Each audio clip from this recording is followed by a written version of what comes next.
And I welcome everyone to Press TV's news review program, where we get in-depth in one of the day's top stories. A group of UN-mandated experts have warned that over-compliance with U.S. sanctions could strip Iranians their basic rights to health. In a statement, the experts said that many banks and businesses, including pharmaceutical firms around the world, comply with sanctions out of fear of penalties. It cited a Swedish company which halted the sale of bandages to its Iranian partner. That, according to the experts, resulted in the inability of patients, including children suffering from a rare skin disease, to access the bandage. They warned that such a decision by the firm violated its own human rights policies. Iran has time and again blamed sanctions for impeding its fight against chronic diseases, including the COVID pandemic, calling U.S. measures medical terrorism.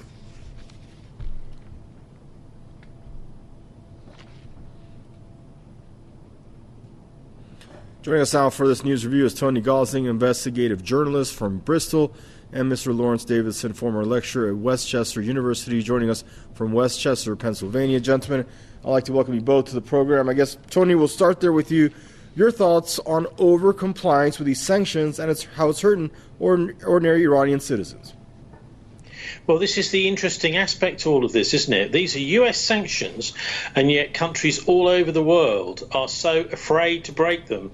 It's almost as if they're world sanctions. Now, I think some of these companies and actually countries maybe could indemnify those companies, need to grow a spine, because what they're saying effectively is that we are a little bit afraid that these American sanctions might be implementable in courts in their own countries. So that company may be blacklisted by the Americans. That's one thing. But, it may also be prosecutions against that company. So they're actually afraid of the repercussions, even though nothing has actually happened. So these US sanctions are having a global effect because the United States is effectively using this as a tool to bully other nations. It's a form of economic warfare. And I think we have to be clear at calling it economic warfare, because that's what they're doing. And it really shows the United States is no longer interested in trying to compete around the world in world markets to sell, good and useful high-tech goods and services around the world. That they have decided that certain countries, particularly Iran, are going to be persona non grata, and they will do everything they can to stop trade with those nations. And that really tells us that the US has lost the battle for international respect and international trade. Look at the Chinese, of course, will be much more prepared to break these sanctions because they are much more robust. And actually, the United States is engaged in an economic war, trade war with China too. And so what's effectively happening? The US is splitting the world down the middle. It's actually dividing the entire world into those that will comply with these US bullying economic warfare threats, and those who see them for exactly what they are, and they carry on trading regardless, because of trade is a very good way of friendship between companies, and that, it seems, is what the US hates most about it. Thank you, Tony. And Lawrence Davidson, I'd like to welcome you to the program. Now, Larry, we know every company's main objective is the bottom line, it's profits. And hand in hand, what goes wrong with those profits is self-preservation. It's really tough to blame these companies. When you look at a slew of crippling sanctions, you know what country you're not supposed to get near. So it really goes back to the U.S. and their sanctions regime, doesn't it? Yeah. I agree with your other guess that when you have sanctions at this level, this is an act of war. Okay, it's there's no other way of really understanding it. I mean, and the precedent, I guess, is the most modern precedent is Iraq, where the United States, through its sanctions, essentially created a starvation situation and a medical disaster in Iraq. So that's the quality of these sanctions. They're an act of war. The other thing is that, of course, the companies that are pressured into adhering to these things, many of them are bound by contracts that require American okay, I guess, with their sales regime. If there's a certain amount of American goods, American parts, I guess you would say, in the product itself.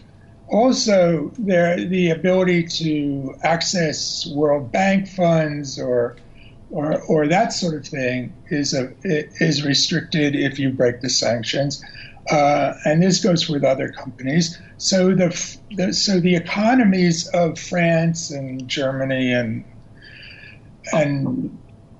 Britain and whatever are tied up with the decision to make these to go with the sanctions or not to go with the sanctions.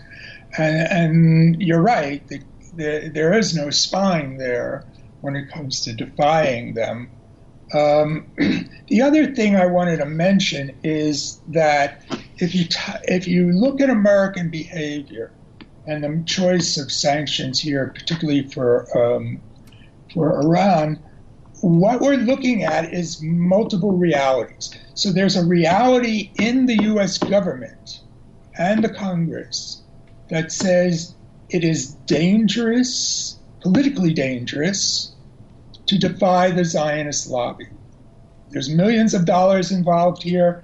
The ability for the Zionists and their allies to shift these funds from one political person to a rival, depending on who follows the Zionist line. This is proven again and again to be the death knell of politicians who defy the Zionists. So that is a political reality, and that political reality for a guy like, well, Biden's an ideologue, but for, say, Kamala Harris, the vice president, that reality is more important than the reality of millions and millions of people suffering in Iran. That's the deal. They've made their choice as to which reality they want to prioritize, and the result is this suffering. And Tony, why is it beyond evaluation or a reassessment of sanctions policies when they're going against not a government, but the people that are the most vulnerable in that country, that are, for the most part, apolitical? When it's hurting them, what benefit do you get as the imposer of those sanctions? Well, look, there's a bit of a dilemma with sanctions, isn't there? Because you're trying to target a country and its government, but actually you end up targeting the entire nation. And what the United States has counted on here is that they can spin things. Certainly they can do that in the West, but they're trying to do so, obviously. They're trying to penetrate the media into Iran too, to spin things that this is incompetent government by the Iranians that's caused this, blah, blah, and try and shift the blame. Now, I mean, this is actually quite a difficult one to counter because the US and the Western media are so omnipotent around the world. So that actually is quite a difficult one to deal with. So, obviously it does affect ordinary people massively. But let me just say, I don't totally agree with the comparison with Iraq, because we're quite a way down the line since then. We've had many years of US bad behavior. I mean, really, they have become a pariah state, and most countries around the world, although they might not say that in public, have certainly recognized that in private. And so those sanctions in Iran haven't been so damaging and devastating. Also, of course, Iran was a better organized country, really, more independent-minded than Iraq. And so it hasn't been so devastating. I'd just like to point out that the Milad Tower in Tehran itself was constructed. This is nearly a half a kilometre high. It's the 6th highest tower in the world. that was constructed under sanctions. And so the Iranians and other countries that are coming for US sanctions are realizing that they have to be more self-sufficient, and that's actually quite a good thing. So it means that those sanctions won't bite so hard. But there's another thing too, and that is that the United Nations has come up with an excellent report. I see lots and lots of stuff around, this is social media as well as on some of the media itself, particularly in the United States, really criticizing the UN, saying what a disaster the United Nations has been. Yes, it is flawed. It's a deeply flawed organization, particularly the structure that puts the military in charge of the political side of the UN, the Security Council in charge of as a higher authority at the UN than the General Assembly, which is the political assembly of the world. But this is an excellent report. So I think we've just got to understand that it may be flawed, but it's the best we've got. Okay, we only have about a minute left. Larry, your final thoughts, please. Well, I think that that there might be private grumbling, certainly, against the United States, and a recognition of its ethical crimes, essentially. But again, at a diplomatic and at a governmental level, it's very, very difficult to defy these folks because of the economic traumas that are involved. And to the extent that that carries on, people suffer.